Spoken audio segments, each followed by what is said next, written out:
let's talk about Honda a little bit. We touched on a little bit earlier in the sprint. They look really good. Marini, he fought. He kept. He was able to keep Aldeguer behind him and stuff like that. So is Honda getting closer because it's not just Zarco anymore. We're seeing Mir, even though Mir is having bad luck, he probably would have been where he's at now, maybe 3-4 rounds ago.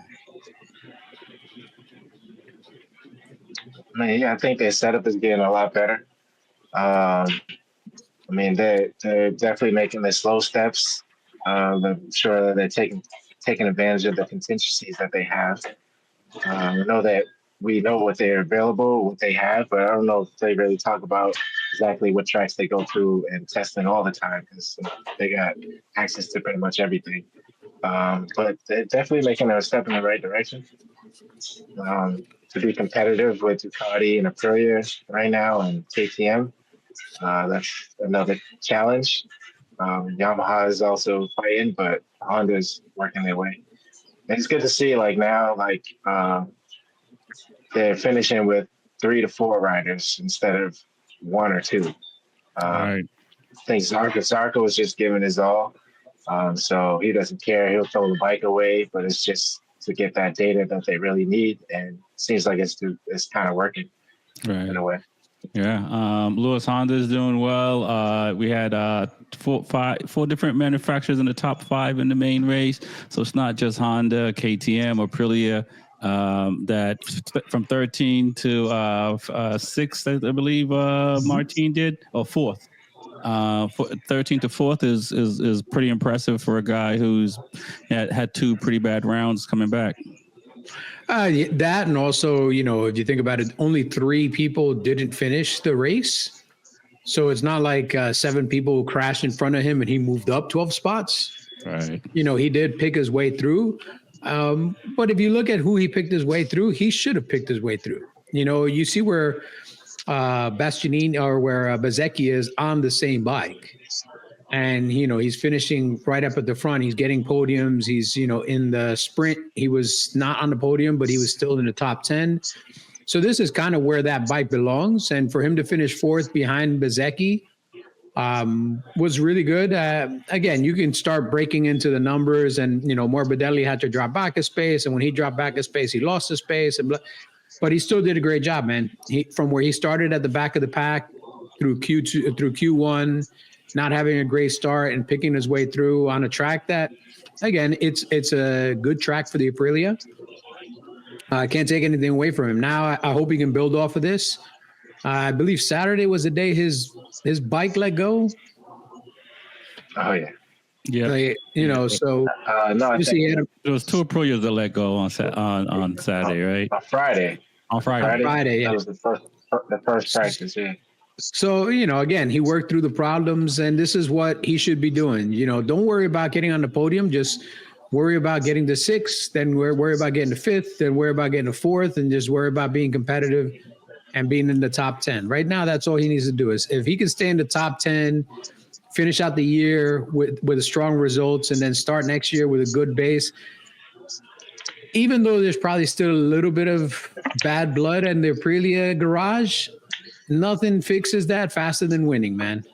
Winning cures everything. Losing, feels like cancer, but winning cures everything. So once he starts finishing, getting good results and everything else, all the past will be the past, and they'll just worry about the moment. So he's good, man. I'm glad to see him healthy again. I never want to see somebody hurt. I'll talk a lot of shit about people for being, difficult to work with and things like that. But I'll never wish ill of somebody when they get hurt, because I don't want to see that happen. I don't want to see somebody lose their livelihood or their career through an injury.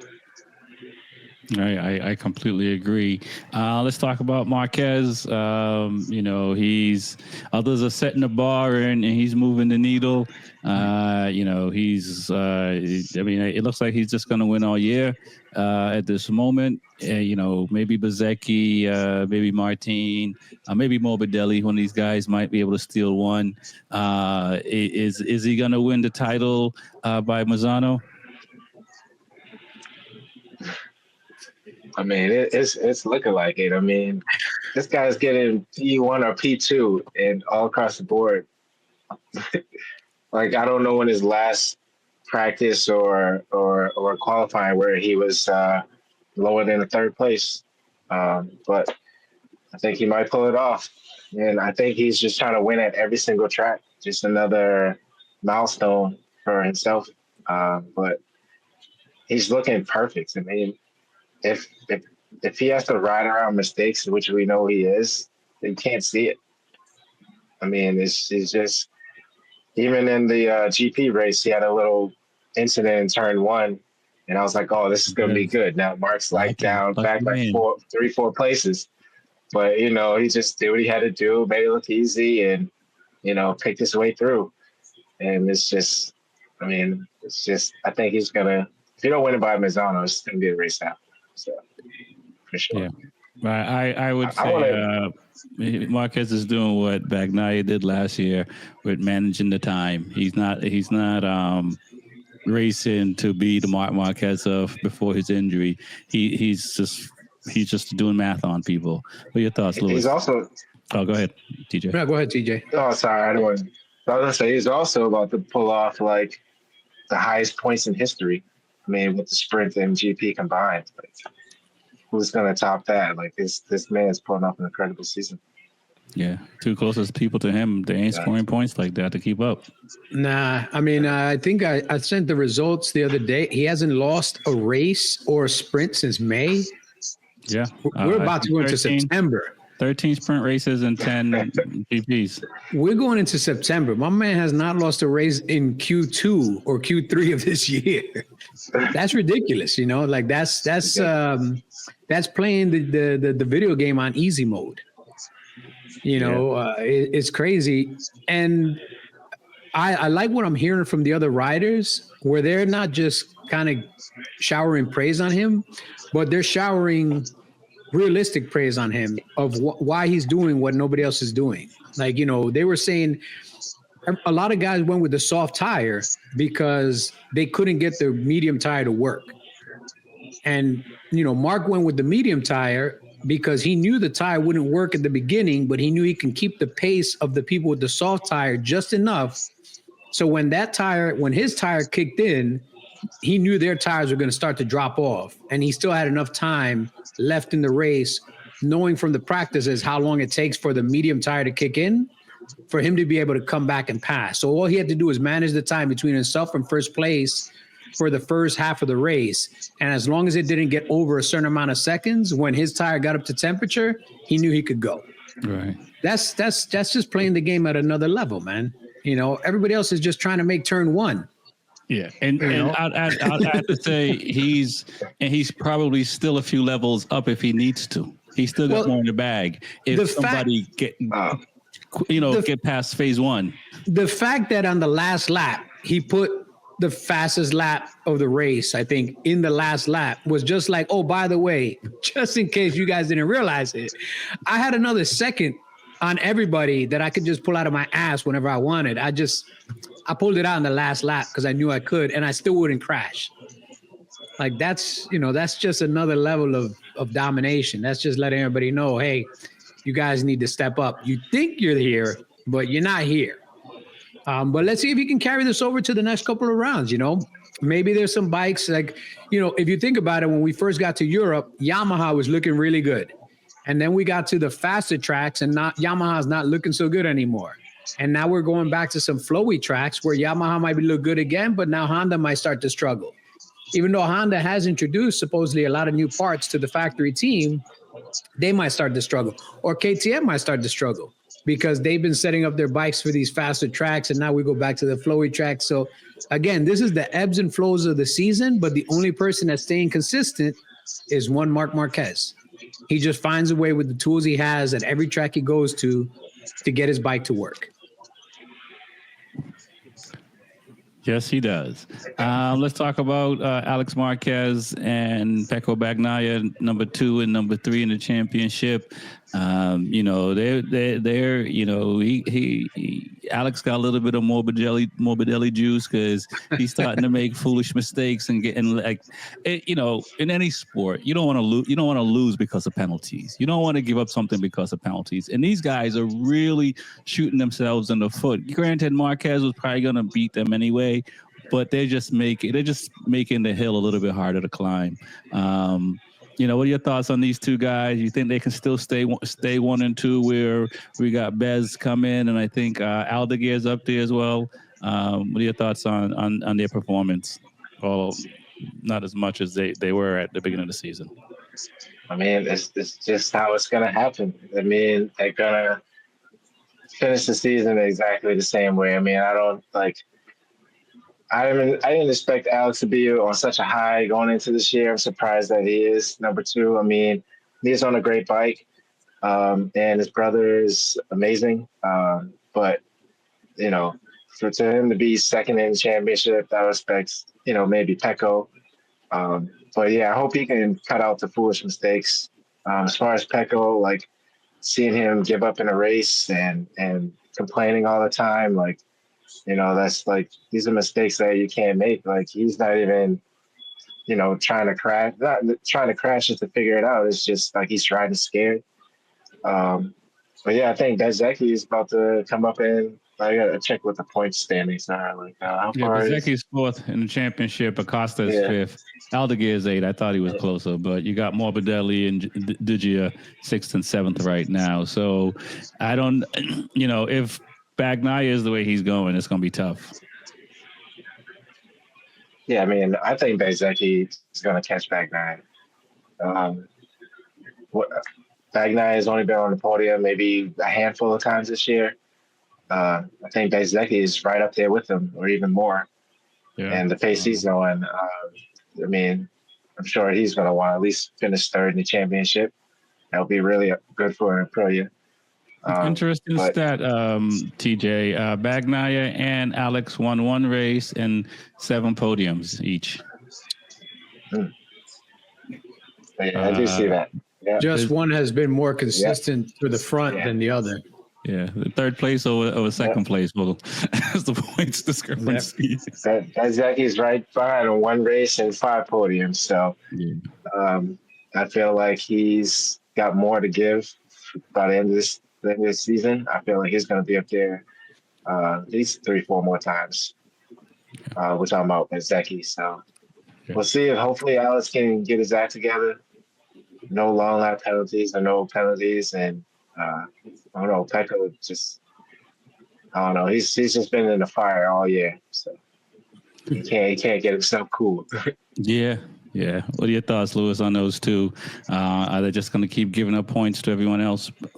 I think Alex will reset a little bit faster than Pecco, because even though Alex is in 2nd, realistically, nobody thought Alex was going to be in 2nd. So I don't think he's going to have any added pressure, and nobody believes he's going to beat Mark anyway. So he's really just riding for 2nd. And then if he finishes 2nd or 3rd, it's still a huge accomplishment for him, because nobody expected him to even do that. I think the person with the real problem here is Pecco. And Pecco just needs to do a hard reset, man. Pecco needs to stop worrying about all the things he worries about and just do a hard reset, man. Right now, for me, it feels like Pecco's in quicksand. And the more you fight against quicksand, the faster you sink. So he just needs to stop trying to fight all these battles that he's fighting in his head or whatever, because he's fighting battles in his head. The bike can do it. Morbidelli is doing it. Alex is doing it. Aldeguer is doing it. Mark is doing. Everybody that has pretty much the same bike is doing it, except for him. And the only difference is he's the only guy that's putting extra pressure on himself, because nobody expects Morbidelli to be where he's at. Nobody expects Digia to be where he's at, Alex to be where he's at, and sure as hell nobody expects Furman Aldeguer to be where he's at. Pecco's putting all this extra pressure. I mean, realistic, at the beginning of the season, nobody thought that he was – we thought he was going to be Rookie of the Year, but we didn't think he was going to be, like, fighting for, the top 5 in the points this point of the year. Fair enough. Which he's right there. I mean, he's at 126. To get to the top 5 is 164. That's only 2 races, really, if the person crashes. So it's not an impossibility for him to get into the top 5. And I think there's still going to be some movement in the top 5 between now and the end of the year. I think Alex will more than likely finish in second place. I don't think Bez will reach Alex unless Alex has a complete collapse. I think Bez will reach Bagnaia. And I think possibly Pedro Acosta can reach Bagnaia as well. So we could see Bagnaia to drop to 5th and Bezzecchi and Acosta move to 3rd and 4th. Wow. Yeah, that's That'd be terrible for Ducati. Yeah. But at the same time, we could see Aldeguer move past Digi in like the next race. And within 3 races, he could move past Morbidelli. So there's still some movement to be done between 2nd and 8th. You know, I think the odd man out is Zarco. I don't think he's going to get any higher than where he's at now. And I don't think Quartararo, unless we start going to some tracks where Yamaha finds a miracle, I don't think he's going to be competing for anything higher than like 6th or 7th place at the most. So there's still some movement to be done. The main mover, though, has to be Pecco.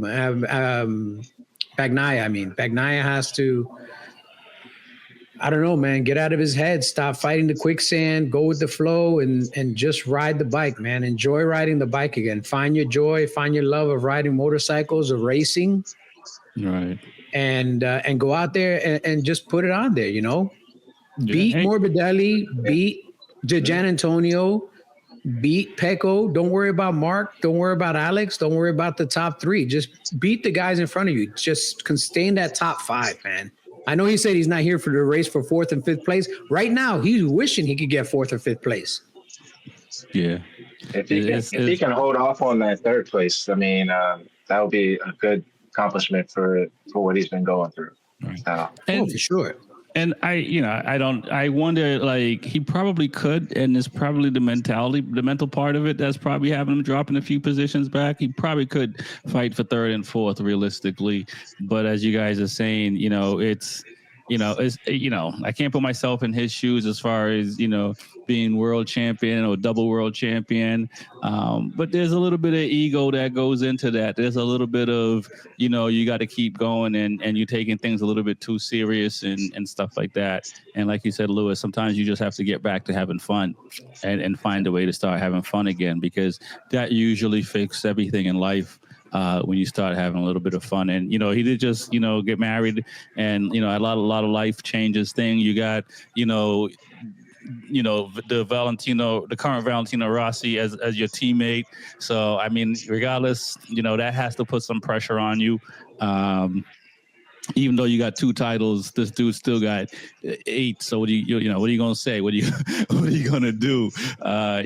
So it is very tricky. So hopefully he'll save grace and have a better season. But he has to walk it alone.